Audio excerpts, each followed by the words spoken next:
How do you really move from a traditional CX operating model to a resilient operating model? While it sounds fancy in theory, it also needs to be practically feasible.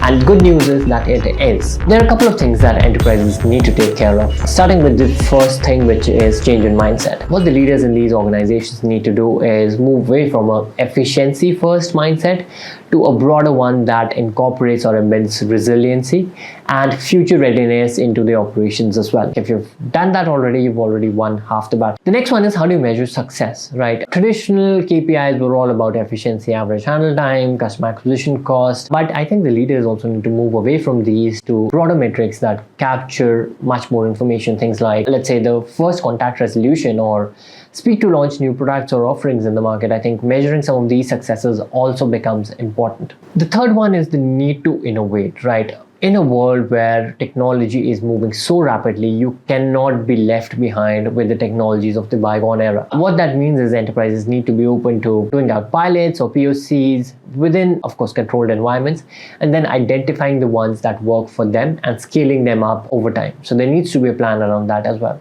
The last one in the list is building resilience into your governance model. So having playbooks for crisis management, enabling your leaders to make those kind of real-time decisions in such situations through database insights, and being prepared for any kind of disaster or other calamity. I think that becomes really critical as well.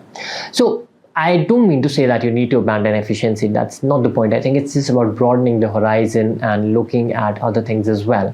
Right? It's about building that kind of operating model that not only meets the demands of today, but can also incorporate easily the expectations and demands of the future as well.